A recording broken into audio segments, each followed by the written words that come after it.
Dear students, today we are going to learn the exercise of the chapter My Childhood. This is the sixth chapter of your Beehive English of class 9th. आज हम Beehive English class 9th की जो है उसके chapter number 6 My Childhood की exercise करेंगे। इस chapter को लिखा है डॉक्टर एपीजे अब्दुल कलाम ने।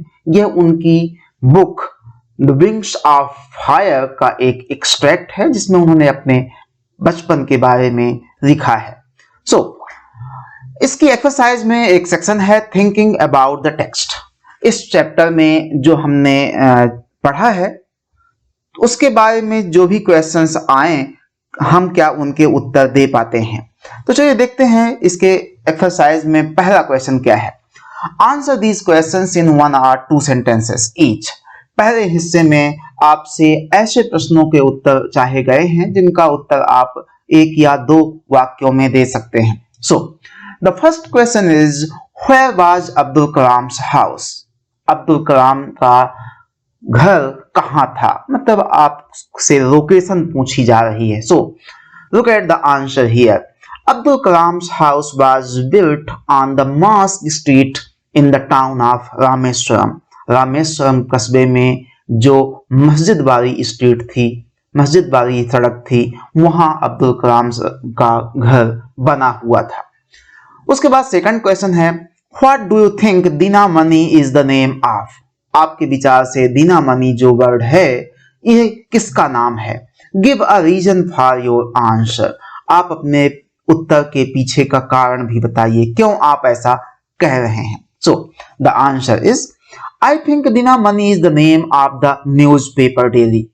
मेरे विचार से दीना मनी जो है वह वहां के न्यूज़पेपर डेली जो रोज प्रकाशित होने वाले अखबार था उसका नाम है।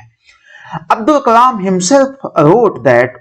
अब्दुल कलाम साहब ने स्वयं लिखा है कि he would trace the news of the world war second in the headlines in Dina money. उन्होंने स्वयं कहा है कि द्वितीय विश्व युद्ध से संबंधित जो न्यूज होती थी उसको वह दीना मनी अखबार की हेडलाइन में ट्रेस किया करते थे, ढूंढा करते थे। Now look at the third question. Who were Abdul Kalam's school friends. Abdul Kalam साहब के बचपन के स्कूल के दोस्त कौन थे, उनके आपको नाम बताना है। What did they letter become. बाद में वो लोग क्या बन गए। Okay, so the answer is Abdul Kalam's school friends were Ramnath Shastri, Arvindan and Shiv Prakashan. Ramnath Shastri became a priest of Rameswaram temple. Arvindan went into the business of arranging transport for visiting pilgrims, and Shiv Prakashan became a catering contractor for the Southern Railway। Ram साहब के school के समय 3 दोस्त थे, Ramnath Shastri, Aravindan and Shiv प्रकाशन।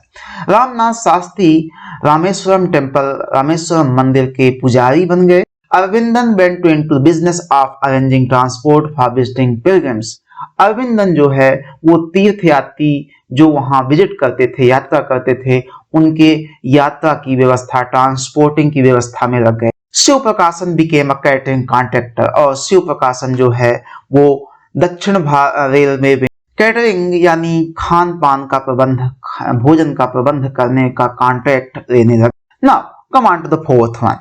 How did Abdul Kalam earn his first wages.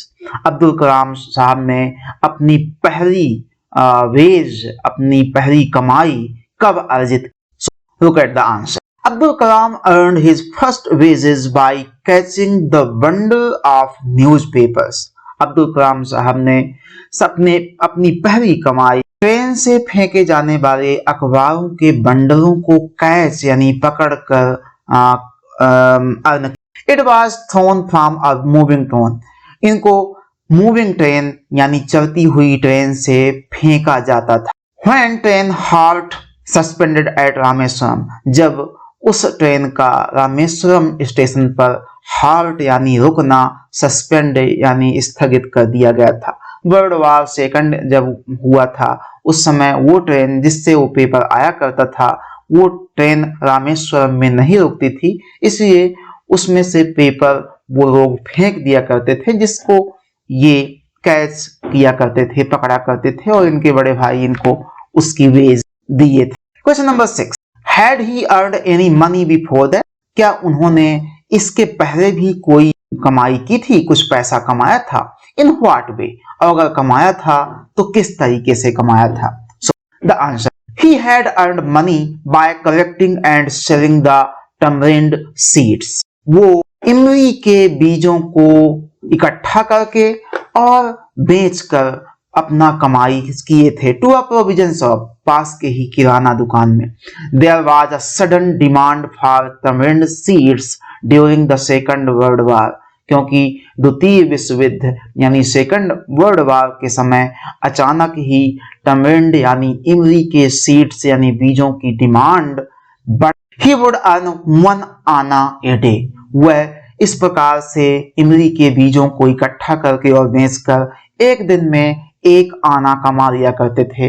1 आना पुराना रुपए का एक था हिस्सा, 1 आना 6 पैसे के बराबर हुआ करता था। ओके, इस प्रकार से 1 और 2 सेंटेंस वाले क्वेश्चंस आंसर समाप्त होते हैं। Now come on to the second one, answer each of these questions in a short paragraph. आप इन प्रश्नों के उत्तर एक छोटे से पैराग्राफ में दीजिए, और इनकी जो वर्ड लिमिट है वो 30 शब्दों तक, 30 वर्ड्स तक हो सकती है। So the first question is, how does the author describe his father, his mother and himself? Means there are 3 sub questions in this question. Author ने, लेखक ने अपने पिताजी को, अपनी माताजी को और अपने आप को किस प्रकार से डिस्क्राइब किया है, किस प्रकार से उनका वर्णन किया है? सो द आंसर इज, पहले देखते हैं हिज फादर के बारे में। The author describes that, author ने बताया है कि although he did not have much formal education or much wealth, यद्यपि उनके पिताजी के पास ना तो औपचारिक शिक्षा थी बहुत ज्यादा और ना ही बहुत ज्यादा वेल्थ यानी संपत्ति थी। तो भी his father Jainulabdeen possessed great inborn wisdom, फिर भी उनके पिता जिनका नाम जैनुलाब्दीन था वो रखते थे ग्रेट इनबॉर्न विजडम, जन्मजात बुद्धि उनके थी। इनबॉर्न मीन्स होता है इनेट यानी जन्मजात। उनके जन्मजात बुद्धि थी, ऑनेस्टी थी, ईमानदारी थी, सेल्फ डिसिप्लिन आत्मानुशासन and to generosity of spirit, और उनकी अंतरात्मा से वो उदार। Now come on to the description of his mother. The author describes that his mother Ashi Amma had a faith in goodness and kindness. Author ने बताया है कि उनकी माँ जिनका नाम आशी अम्मा था, had a faith in goodness, उनका अच्छाई पर और दयालुता पर विश्वास था। She used to feed numerous people daily, वह अक्सर बहुत सारे लोगों को खाना खिलाया करती थी। और आपने चैप्टर में देखा ही होगा, उसमें उन्होंने लिखा है कलाम साहब ने कि उनके फैमिली में जितने लोग होते थे उससे ज्यादा उनके यहाँ बाहर के लोग खाना खाया करते। Okay, at the last about himself, उनके स्वयं के बारे में। He describes himself as a short boy with ordinary looks, वो कहते हैं कि मैं एक छोटा लड़का था, छोटी कदकाठी का लड़का था, एंड विथ ऑर्डिनरी लुक्स, और सामान्य चेहरे मोहरे का था। Who inherited honesty and self discipline from his father, जो कि अपने पिता से ईमानदारी और आत्म अनुशासन सीखा था।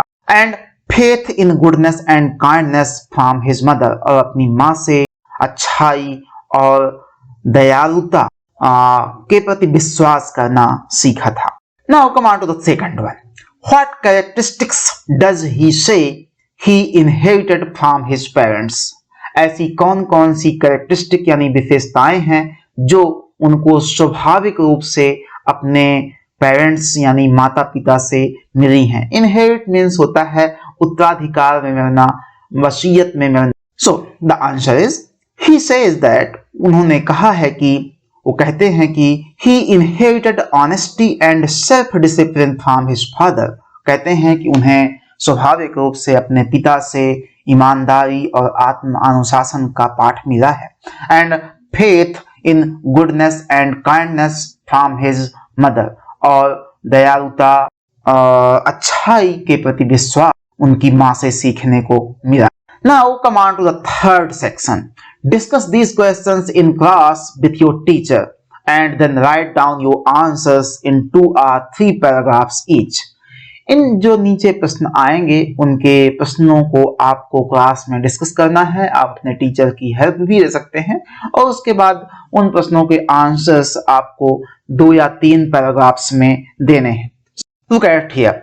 On the whole, समग्र रूप से the small society of Rameswaram कस्बे की एक छोटे सा समुदाय was very rigid in terms of the segregation of different social groups. कहता है कि रामेश्वरम की एक छोटी सी आबादी, छोटी सी सोसाइटी में जो लोग रहते थे वो बहुत ही रिजिड, परंपरावादी थे, कठोर थे, आसानी से उनमें बदलाव नहीं आता था। In term of the segregation of different social group, किस टर्म में? सेग्रीगेशन मीन्स होता है अलगाव, किसी दो समूहों के बीच में जो विभाजन होता है, उस आधार पर आपको इन प्रश्नों के उत्तर देना है। So the first question is which social groups does he mention? यहाँ उन्होंने किस सामाजिक समूह के बारे में मेंशन किया है, वर्णन किया है? Where these groups easily identifiable? क्या ये जो ग्रुप्स थे आसानी से उनको पहचाना जा सकता था? For example by the way they dressed, उदाहरण के लिए जिस प्रकार से उनका ड्रेस कोड होता था, पहनावा होता था, क्या इस प्रकार की छोटी छोटी सामान्य चीजों से भी उस ग्रुप के लोगों को पहचाना जा सकता था? सो the answer is he mentions 2 social groups, उन्होंने 2 सामाजिक समूहों का वर्णन किया है। पहला था ऑर्थोडॉक्स ब्राह्मण एंड मुस्लिम, एक तो परंपरावादी ब्राह्मण थे और दूसरे Muslim. Yes, these groups were easily identifiable, हाँ इन ग्रुपों को आसानी से पहचाना जा सकता था। Their dress codes and rituals were different, उनके जो ड्रेस कोड थे, पहनावा था और जो उनकी रिचुअल्स थी, धार्मिक क्रियाएं थी, वो अलग थी। फॉर एग्जाम्पल, उदाहरण के लिए Kalam use to wear a cap, Kalam ji हमेशा अक्सर एक कैप पहनते थे, टोपी पहनते थे। While his friend Ramnath use to wear the sacred thread, जबकि रामनाथ जो उनके फ्रेंड थे वो अक्सर एक पवित्र थ्रेड यानी धागा पहनते थे, जिसको हम लोग जनेऊ कहते हैं। The second question, were they aware only of their differences or did they also naturally share friendships and experiences? आप क्या मानते हैं, क्या वह केवल अपने डिफरेंसेस यानी जो उनमें अलग चीजें हैं उसके प्रति अवेयर थे, या उनमें स्वाभाविक रूप से दोस्ती थी और उनमें अनुभव भी था? Think of the bed time stories in Kalam's house, Kalam के घर में जो सोते समय स्टोरीज सुनाई जाती थी उनके बारे में विचार करिए।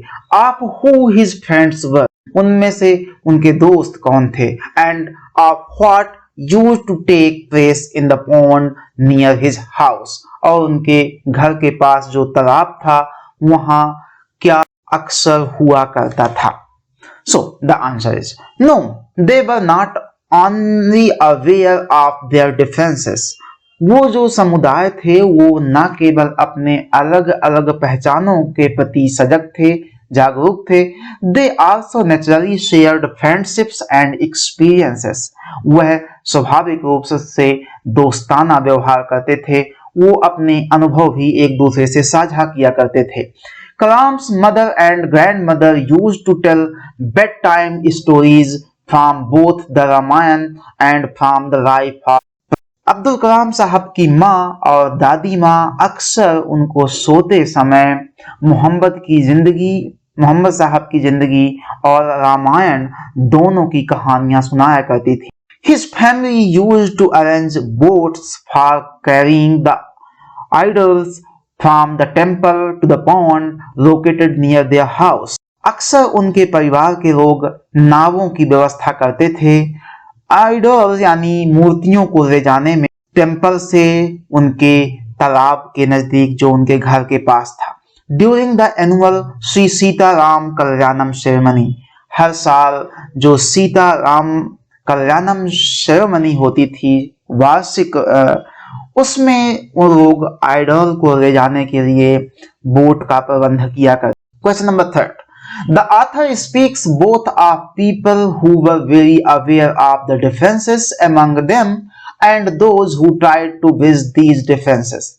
Can you identify such people in the text? Author ने दोनों प्रकार के लोगों के बारे में बताया है, ऐसे लोगों के बारे में भी जो कि अलगाव को जानते थे, अलगाव करना जानते थे, और वो जो उन दोनों के बीच में उन डिफरेंसेस के बीच में एक ब्रिज बनाने का, एक पुल बनाने का काम करते थे, यानी दोनों समुदायों को जोड़ने का काम करते थे। Can you identify such people in the text? क्या आप ऐसे लोगों को इस चैप्टर में, इस लेसन में पहचान सकते हैं? So look at the answer. Kalam's new teacher who tried to segregate children on the basis of the religious divisions and asked Kalam to sit on the back bench. Kalam के एक न्यू टीचर जो उनके school में आए थे, उन्होंने बच्चों को सेग्रीगेट यानी अलग अलग करने का प्रयास किया था on the basis of religious division, धार्मिक अलगाव के आधार पर, and asked Kalam to sit on the back bench, और कलाम से पीछे की सीट पर बैठने के लिए कहा था। And wife of his science teacher Shiv Subramania Iyer, Siva Subramania Iyer जो उनके साइंस टीचर थे, उनकी पत्नी who refused to serve him food in her pure Hindu kitchen, जिसने अपने किचन में, अपने रसोई घर में अब्दुल कलाम साहब को खाना परोसने से मना कर दिया था। तो ये दो एग्जाम्पल्स हैं जो लोग डिफरेंसेस को मानते थे, अलगाव को मानते थे।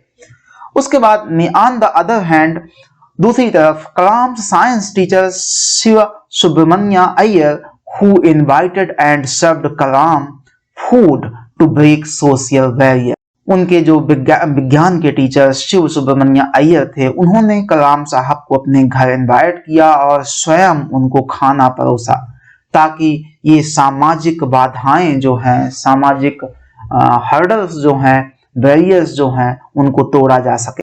लक्ष्मण शास्त्री जो रामनाथ शास्त्री जो उनके दोस्त थे, उनके पिताजी थे, escorted the young teacher and asked him to apologize for showing the seeds of religious discrimination into the innocent minds of the children। जो लक्ष्मण शास्त्री थे, उन्होंने उस नए टीचर को escort किया था, फटकार लगाई थी और उनसे माफी मांगने के लिए कहा था। क्यों माफी मांगने के लिए कहा था? क्योंकि उन्होंने धार्मिक भेदभाव का बीज बच्चों के मन में, इनोसेंट माइंड्स, मासूम बच्चों के माइंड में बोने का काम किया था। तो उन्होंने कहा था कि या तो आप माफी मांगें या तो इस स्कूल को छोड़कर चले जाएं। Now come on to the fourth one. Narrate two incidents that show how differences can be created. ऐसे दो इंसिडेंट्स यानी घटनाएं बताइए कि किस प्रकार से सामाजिक अलगाव तैयार कर दिया जाता है या किया जा सकता है, and also how they can be resolved, और वो भी कि कैसे उनको रिजॉल्व किया जा सकता है, कैसे उनका समाधान किया जा सकता है। How can people change their attitudes, कैसे लोग अपना व्यवहार बदल सकते हैं। So two incidents that show how differences can be created. यहाँ आपको दो इंसिडेंट यानी घटनाएं दी जा रही हैं जिनसे पता चलता है कि किस प्रकार से डिफरेंसेस यानी अलगाव बनाया जाता है, बनाया जा सकता है। Okay, when Kalam was in the 5th standard, जब कलाम साहब 5वीं कक्षा में थे, a new teacher came to their class, एक नए शिक्षक उनकी क्लास में आए। Kalam always sat next to Ramnath Shastri, Kalam हमेशा रामनाथ शास्त्री के बगल में ही बैठते थे जो कि हिंदू थे। ब्राह्मण थे। The teacher could not tolerate a Hindu priest son. Teacher को एक हिंदू पुजारी के लड़के को sitting with a Muslim boy, एक मुस्लिम लड़के के साथ बैठना टॉलरेट नहीं हुआ, बर्दाश्त नहीं हुआ। He asked Kalam to sit in the last row, और उन्होंने कलाम को पीछे की रो में, पीछे की पंक्ति में बैठने के लिए कह दिया। इन द सेकंड इंसिडेंट, दूसरी घटना आपको यहां लिखी गई है। कलाम साइंस टीचर शिव सुब्रमण्य अय्यर, कलाम के साइंस टीचर जो शिव सुब्रमण्य अय्यर थे, invited him for a meal to his house, उन्होंने कलाम साहब को अपने घर में भोजन के लिए बुलाया था। His wife was very shocked, उनकी पत्नी बहुत ही शॉक्ड हुई, अचरज में पड़ी, about the idea of a Muslim boy being invited to dine in her pure Hindu kitchen, कि कैसे उनके पति एक शुद्ध हिंदू के रसोई घर में किसी मुस्लिम लड़के को खाना खाने के लिए आमंत्रित कर सकते हैं। टू डाइन यानी होता है खाने में। So she refuse to serve him in her kitchen, इसलिए उन्होंने अपने रसोई घर में उस बच्चे को खाना परोसने से मना कर दिया था। तो ये दो इंसिडेंट हैं जिनसे पता चलता है किस प्रकार से समाज में भेदभाव, अलगाव क्रिएट किया जा सकता है। Now the other incidents that show that how differences can B resolved, यहाँ दो इंसिडेंट ऐसे हैं जिनसे पता चलता है कि किस प्रकार से ये भेदभाव, ये अलगाव का समाधान किया जा सकता है। Okay, look, when Lakshman Shastri knew the incident about the discrimination in the school, जब लक्ष्मण शास्त्री को स्कूल में हुए डिस्क्रिमिनेशन यानी भेदभाव की घटना के बारे में पता चला, he summoned the teacher, तो उन्होंने उस नए टीचर को समन किया, बुलाया, and asked him to apologize or quit the school for spreading the poison of inequality and intolerance, और उस नए टीचर से स्कूल में, समाज में असमानता और असहिष्णुता का विष फैलाने के लिए या तो माफी मांगने को कहा और या तो स्कूल से चले जाने को कहा। This strong sense of conviction ultimately reform him, इस प्रकार से लक्ष्मण शास्त्री के द्वारा कही हुई बातों का उन पर असर पड़ा और वो टीचर जो थे उन्होंने अपने आप पर बदलाव किया।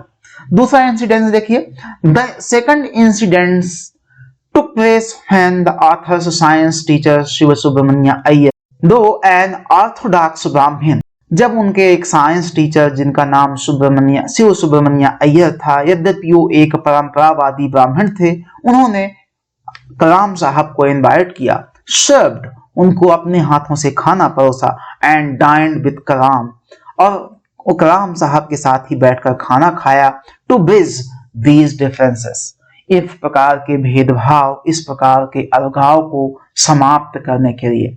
तो ये दोनों चीजें हैं, किस प्रकार से अलगाव क्रिएट किए जा सकते हैं और किस प्रकार से उनको हल भी किया जा सकता है। Now come on to the second part of this exercise. Why did Abdul Kalam want to leave Rameswaram, Kalam साहब रामेश्वरम छोड़कर क्यों जाना चाहते थे? So the answer is Kalam wanted to leave Rameswaram for higher studies, Kalam अपनी उच्च शिक्षा प्राप्त करने के लिए रामेश्वरम को छोड़ना चाहते थे। एट द डिस्ट्रिक्ट हेडक्वार्टर्स इन रामनाथपुरम, और वह रामनाथपुरम डिस्ट्रिक्ट हेडक्वार्टर में रहकर पढ़ाई करना चाहते थे। Question number second, what did his father से टू दिस, इस पर उनके पिताजी ने क्या कहा था? सो the answer, his father said that, उनके पिताजी ने कहा था कि he knew Kalam had to go away to achieve growth and success, वो जानते हैं कि कलाम को अपनी प्रगति, अपनी सफलता को प्राप्त करने के लिए जाना पड़ेगा। he gave the example of the seagull bird, उन्होंने सीगल बर्ड का एग्जाम्पल यानी उदाहरण भी दिया था। फिश फ्लाइज लॉन्ग डिस्टेंसेस, जो लंबी लंबी दूरियों तक उड़ती रहती है, अलोन अकेले, and does not have a nest also, और वो घोंसला भी नहीं बनाती है। यहाँ इस सीगल बर्ड्स के माध्यम से उन्होंने ये बताने का प्रयास किया है कि लोगों को कुछ प्राप्त करने के लिए अकेले भी रहना पड़ता है, अकेले उड़ान भरनी पड़ती है, अपने घर द्वार को भी छोड़ना पड़ता है, जो यहाँ नेक्स्ट के माध्यम से समझाया गया है। Question number 3, what do you think his words mean? आपके विचार से उनके कहे गए शब्दों का मतलब क्या है? Why do you think he spoke those word? आप ऐसा क्यों सोचते हैं कि उन्होंने इस प्रकार के शब्द क्यों बोले? सो the answer is this word, his words mean that, उनके शब्दों का मतलब ये है कि टू फुलफिल ड्रीम्स, अपने सपनों को साकार करने के लिए one has to sacrifice emotional attachments, एक व्यक्ति को अपने भावनात्मक लगाव को भी त्यागना पड़ता है, विद द फैमिली, अपने परिवार के साथ, and has to fly alone without taking rest, और बिना रुके बिना थके अकेले उड़ना पड़ता है, अकेले चलना पड़ता है, and without having nest like a Seagull, और बिना किसी आश्रय के भी रहना पड़ता है, अपने घर को छोड़ना पड़ता है। सीधा सा मतलब ये है जैसा कि एक शीगल बर्ड करती है। He encourages and inspires his son to go ahead, उन्होंने अपने बच्चे को प्रोत्साहित किया, इंस्पायर किया, प्रेरणा दी, टू गो अहेड, कि वह आगे बढ़े, टू परस्यू हायर स्टडी, और अपनी उच्च शिक्षा को प्राप्त करे। इस प्रकार से आपके जो थिंकिंग अबाउट द टेक्स्ट के क्वेश्चन आंसर थे वो समाप्त होते हैं। अब आते हैं थिंकिंग अबाउट लैंग्वेज में, भाषा के बारे में विचार करना। तो भाषा में यहाँ देखिए पहला क्वेश्चन है, find the sentences in the text where these words occur. आप अपने चैप्टर में ऐसे सेंटेंसेस को फाइंड करिए जहां ये शब्द आए हों, जैसे इरप्ट है, surge, trace, undistinguished, casualty. So look at here. A sudden demand for tamarind seeds erupted in the market. ये आपके चैप्टर में आए हैं, इनको आप ढूंढ लेंगे। I can still feel the surge of pride in earning my own money for the first time. I would rather attempt to trace in the headlines in Dinamani. A short boy with rather undistinguished looks, born to tall and handsome parents. And the last, the first casualty came in the form of the suspension of the train halt at Rameswaram station. ये 4-5 sentences हैं जिनमें ये जो words दिए गए हैं वो आए हैं। Now command to here. Look these words up in a dictionary which gives example of how they are used. इन शब्दों को आप अपने डिक्शनरी में देखिए कि किस प्रकार से इनका उपयोग किया जाता है। Now answer the following questions, और उसके बाद इन प्रश्नों के उत्तर दीजिए। Okay, so the first question is, what are the things that can erupt? ऐसी कौन सी चीजें हैं जो erupt हो जाती हैं? Use examples to explain the various meanings of erupt. आप उदाहरणों की सहायता से erupt की कई meanings को explain करिए। Now do the same for the word surge. और फिर यही काम सर्ज के लिए भी करिए। What things can surge? ऐसी कौन सी चीजें हैं जो सर्ज होती हैं? तो मैं ये बता दूं, इरप्ट का मतलब होता है अचानक कोई चीज सामने आ जाना, चाहे वो आपकी स्किन में कुछ फूट पड़े, चाहे ज्वालामुखी फूट जाए, चाहे आपका क्रोध फूट पड़े। और सर्ज का मतलब होता है इमोशनल फीलिंग अचानक आना, किसी की तरफ बढ़ना। चलिए हम इनको एग्जाम्पल की मदद से समझते हैं। पहला है इरप्ट। तो देखिए, the volcano could erupt at any time. Volcano जो है वो किसी भी समय इरप्ट हो सकता है, यानी फट सकता है। उसके बाद दूसरा, violence erupted outside the embassy gate. जो एम्बेसी गेट है उसके बाहर वायलेंस इरप्ट हो गया, लड़ाई झगड़ा तैयार हो गया। तो यहाँ फट पड़ना नहीं है, यहाँ दूसरे अर्थ में हुआ है कि कोई चीज अचानक लड़ाई झगड़े में तब्दील हो जाए, हिंसा में तब्दील हो जाए, तो उसे वहां इरप्ट कहेंगे।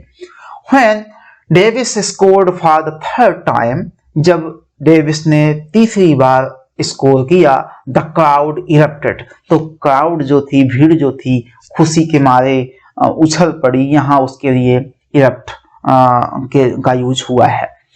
A rash had erupted all over his chest, उसके पूरे सीने में रैशेस आ गए, इरप्ट हो गए। तो यहाँ अगर आपकी किसी स्किन में या किसी बॉडी पार्ट में कुछ हो जाता है तो उसे भी इरप्ट कहते हैं, चाहे वो रैशेस हो चाहे पिंपल्स हो कुछ। उसके बाद आते हैं सर्ज में। She felt a sudden surge of anger, उसे अचानक गुस्सा आ गया। तो गुस्सा बढ़ जाना, सर्ज का मतलब होता है इंक्रीज हो जाना, किसी चीज की मात्रा बढ़ जाना, तो यहाँ क्रोध बढ़ गया। An electric surge damage the computer disk drive, electric surge यानी विद्युत जो है वो जब ज्यादा सप्लाई उसकी हो गई, वोल्टेज ज्यादा हो गया तो कंप्यूटर के डिस्क जो है वो डैमेज हो गए। A surge of people poured through the gate, अब यहाँ किसकी मात्रा अधिक हो गई? लोगों की, लोगों का जो हुजूम है वो गेट पर पहुंचा। The price of oil surged in the market, बाजार में तेल की कीमतें उछाल में हैं तो उसके लिए भी हम सर्ज का यूज करते हैं। तो ये 3-4 हैं जिनके ये मीनिंग्स हैं और विभिन्न अर्थों में इनका यूज किया जाता है। Second question, what are the meanings of the word trace and which of the meanings is closest to the word in the text. अब आप ट्रेस की मीनिंग्स बताइए और उनमें से ऐसी कौन सी मीनिंग है जो इस चैप्टर में आए हुए ट्रेस वर्ड के बिल्कुल नजदीक पहुंचती है, बिल्कुल उसके समकक्ष है। ओके, सो पहली मीनिंग है आपके ट्रेस की, टू फाइंड समवन और समथिंग दैट वाज लॉस्ट, किसी चीज को ढूंढना या पाना जो कि खो चुकी थी। दूसरी मीनिंग है to find the origin of something through investigation, investigation के माध्यम से किसी चीज के स्रोत का पता लगाना, ओरिजिन का पता लगाना।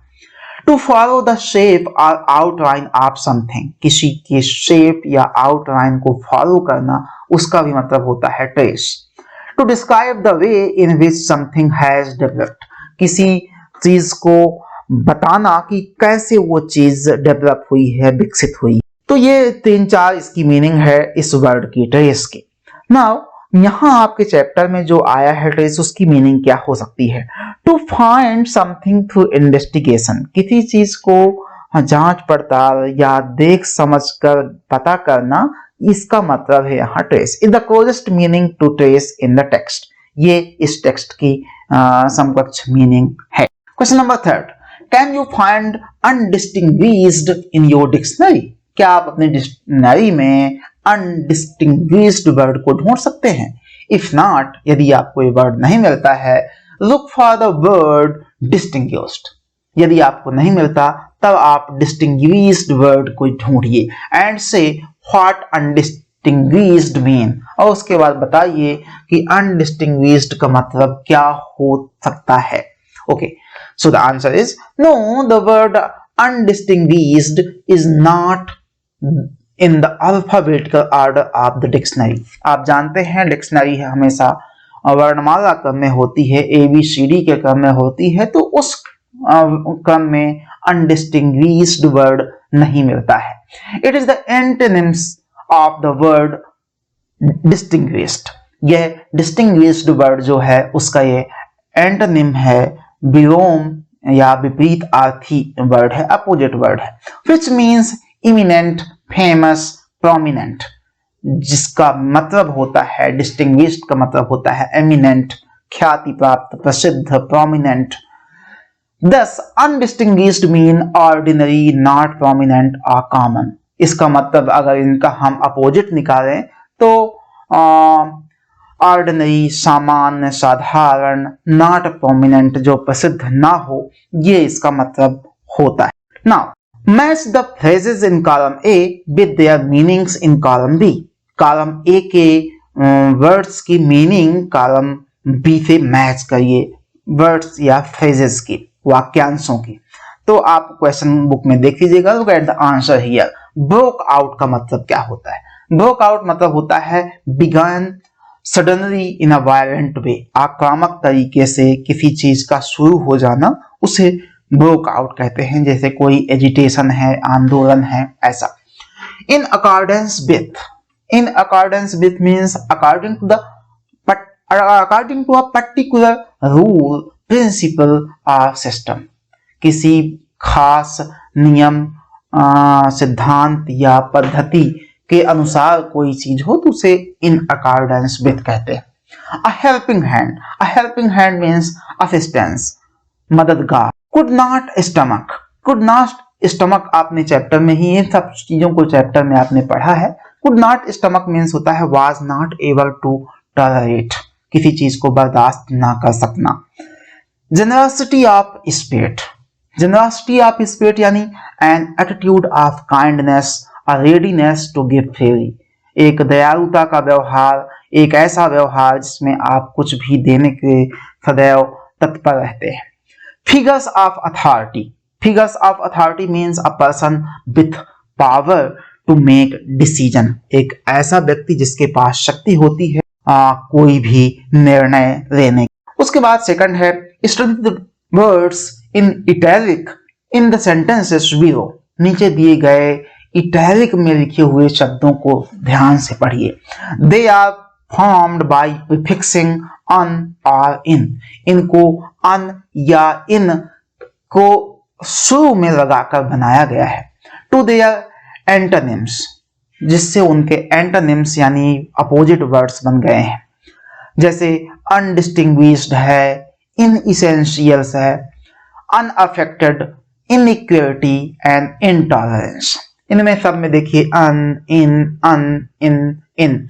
तो जो किसी भी रूट वर्ड के पहले वर्ड जुड़े होते हैं उन्हें हम प्रीफिक्स कहते हैं, और यहाँ अन और इन का यूज करके उनके अपोजिट वर्ड्स बनाए गए हैं। Now form the opposites of the words below by prefixing un और इन। अब नीचे आपको जो शब्द दिए गए हैं उनमें अन या इन लगाकर आप उनके विलोम शब्द बनाइए। The prefix in can also have the forms il या इन। कहता है कि अपोजिट बनाने में इन की जगह इल और इन का भी यूज किया जाता है, जैसे इलिटरेट, इम्प्रैक्टिकल या irrational. You may consult a dictionary if you wish, यदि आपको लगता है तो आप डिक्शनरी की भी मदद ले सकते हैं। तो आप अपनी बुक में देख लीजिएगा क्वेश्चंस, आंसर यहाँ देखिए। एडेक्वेट लिखा था, इनएडेक्वेट बोलते हैं unacceptable, irregular, intolerant, undemanding, inactive, untrue, impermanent, unpatriotic, undisputed, inaccessible, incoherent, illogical, illegal, irresponsible, impossible. उसके बाद आते हैं इसके लास्ट हिस्से में पैसिव वॉइस। आप अपने चैप्टर में जो एक्सरसाइज दी है उसको पढ़ लीजिएगा, मैं उसको यहाँ शॉर्ट में बता रहा हूँ। In general the active voice makes your writing stronger, more direct, more active.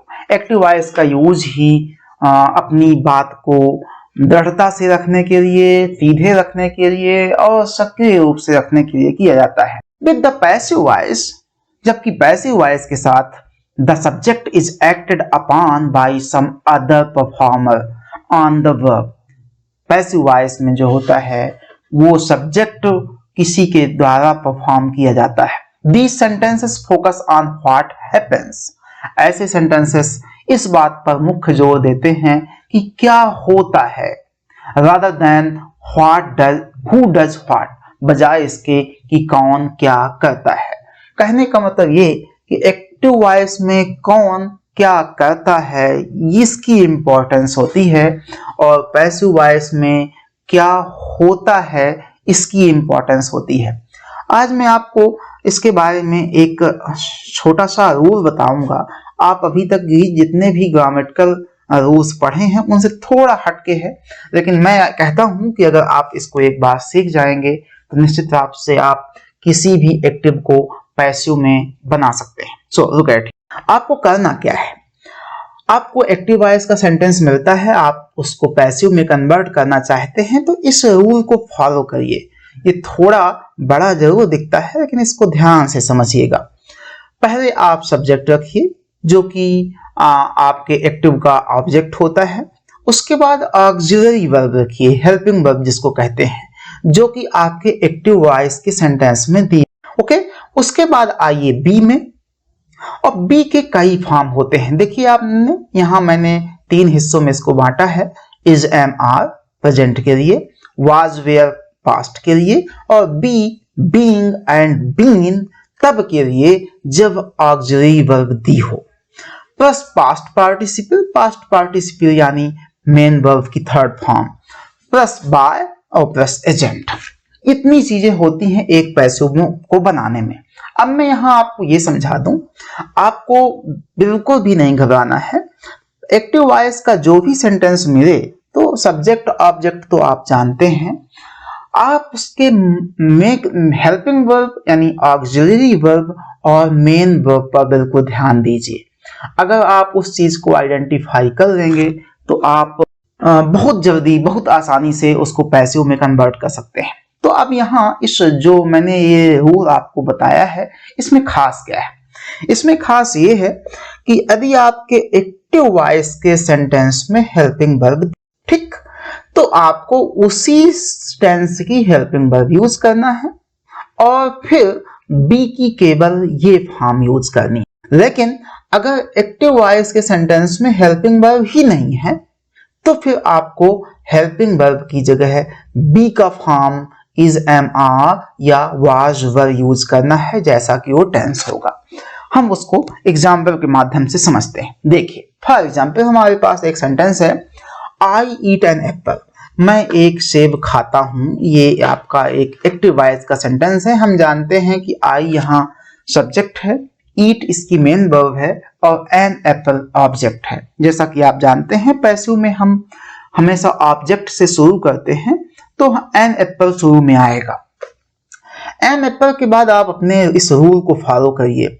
Auxiliary verb चाहिए, क्या यहाँ आपको ऑक्सिलरी वर्ब दी थी? नहीं दी थी। हेल्पिंग वर्ब नहीं है, तो मैंने कहा है कि जब ऑक्सिलरी वर्ब आपको ना मिले तब आप इज एम आर या वाज वर यूज करिए। ये कैसे डिसाइड होगा? तो आपको देखना पड़ेगा ईट कहाँ की वर्ब है, प्रेजेंट की है या पास्ट की। सब जानते हैं ईट प्रेजेंट की वर्ब है, तो प्रेजेंट की वर्ब है तो निश्चित रूप से हम इज एम आर लगाएंगे। इज एम आर इसके अकॉर्डिंग तो एप्पल है, थर्ड पर्सन है, तो इज। ओके, उसके बाद यहां आ जाइए। अब चूंकि ऑक्सिलरी वर्ब थी नहीं तो हम सीधे बी में आ गए और बी के बाद हमको आ जाना है यहाँ पास्ट पार्टिसिपल में। पास्ट पार्टिसिपल यानी आपकी मेन वर्ब जो होगी ईट, इसका थर्ड फॉर्म तो ईटन हो गया, और बाय मी बाय एजेंट या आई का मी सब्जेक्ट चूंकि ऑब्जेक्ट में कन्वर्ट हो जाता है। अब आप एक एग्जांपल देखिए जिसमें आपके हेल्पिंग वर्ब पहले से दी होगी। जैसे है I am writing a book, मैं एक किताब लिख रहा हूं। तो आप जानते हैं आई सब्जेक्ट है, आ बुक ऑब्जेक्ट है, इनकी आवश्यकता हमको पड़ेगी। अब यहां देखिए आपके पास पहले से ही एम हेल्पिंग वर्ब है यानी ऑक्सिलरी वर्ब है और राइटिंग इसकी मेन वर्ब है। तो आप देखिए कैसे हम इसको पैसिव में बनाते हैं। आ बुक आपका ऑब्जेक्ट हो गया। उसके बाद मैंने आपको बताया कि आपको ऑक्सिलरी वर्ब देखनी है एक्टिव वॉइस में। क्या है? हाँ है एम। तो अब आपको बी में अभी नहीं जाना है। आपको चूंकि ऑक्सिलरी वर्ब आपको एक्टिव में मिल गई है एम, तो आप जानते हैं एम के साथ ही दो और हैं इज और आर, तो उनमें से आप एक लगाइए, अ बुक इज। अब यहां आ जाइए बी में। चूंकि हमको ऑक्सिलरी वर्ब पहले से ही मिल गई है तो हमको इज एम आर और वाज वेयर को छोड़ देना है, सीधे आना है बी, बीइंग और बीन में। ये भी बहुत आसान है। अगर आपके साथ आईएनजी है तो बीइंग लगाएंगे, अगर थर्ड फॉर्म है तो बीन लगाएंगे, अगर फर्स्ट फॉर्म है तो बी लगाएंगे। तो a book is being, ING है तो बीइंग हो गया, फिर पास्ट पार्टिसिपल यानी थर्ड फॉर्म तो राइट का रिटन हो गया और बाई प्लस एजेंट तो है ही है। तो इस प्रकार से अगर आप इसको समझ लें तो आप बड़े आसान से एक्टिव से पैसिव में बना सकते हैं। Now come on to your textual exercise. Rewrite the sentences below changing the verbs in brackets into the passive form. अब आपको कुछ सेंटेंसेस दिए जाएंगे, इसमें आपको उनके ब्रैकेट में दी गई वर्ब को पैसिव में कन्वर्ट करना है। तो देखिए, इन यस्टरडेज कंपटीशन, कल के प्रतिस्पर्धा में the prizes give away by the principal. अब आप जान गए कि ये पास्ट का सेंटेंस है, पास्ट में वाज वर लगता है, तो वाज वर लगेगा तो बनेगा in yesterday's competition the prize were given away by the principal. Now second one, in spite of financial difficulties, आर्थिक दिक्कतों के बावजूद the labourer pay on time, मजदूरों को समय पर भुगतान किया गया। ये भी पास्ट का टेंस है, पास्ट का टेंस है तो फिर वाज वर यानी लेबरर्स बहुत सारे हैं तो आप वर लगाएंगे। इन spite of financial difficulties the labourers were paid on time. Now third one, on Republic Day vehicles not allow beyond this point. Republic day यानी गणतंत्र दिवस में इस पॉइंट के आगे व्हीकल्स यानी वाहनों को अनुमति नहीं होती है। ये प्रेजेंट का सेंटेंस है, प्रेजेंट का सेंटेंस है तो आपको इज एम आर लगाना है और थर्ड फॉर्म तो जानते हैं, तो बनेगा on Republic Day vehicles are not allowed beyond this point. Now fourth one, second hand books buy and sell on the pavement every Saturday. हर सैटरडे को फुटपाथ पर सेकंड हैंड किताबें खरीदी और बेची जाती हैं। ये भी प्रेजेंट का है तो आपको भी यहाँ इज एम आर लगाना है। Second hand books are bought and sold on the pavement every Saturday. Now fifth one, elections to the Lok Sabha hold every 5 years। Lok Sabha के चुनाव हर 5 साल में होते हैं। ये भी प्रेजेंट का है तो इसमें भी is am are. Lok Sabha elections to the Lok Sabha are held every 5 years। और आप जानते हैं पैसों में हमेशा third form of verb use होता है। Now the last one, our national anthem compose Rabindranath Tagore. अब यहाँ हमारे नेशनल एंथम को रविन्द्रनाथ टैगोर ने कंपोज किया था। This is the past form of sentence, so we will use was and और were. Our national anthem was composed by Rabindranath Tagore. और इसके बाद आपके चैप्टर में 2 पैराग्राफ दिए हैं जिसमें आपको पैसिव वॉइस की वर्ब भरनी है, आप उसको अपने से प्रयास करिएगा। इस प्रकार से इस चैप्टर की एक्सरसाइज समाप्त होती है। अगले चैप्टर के साथ हम फिर मिलेंगे। नमस्कार।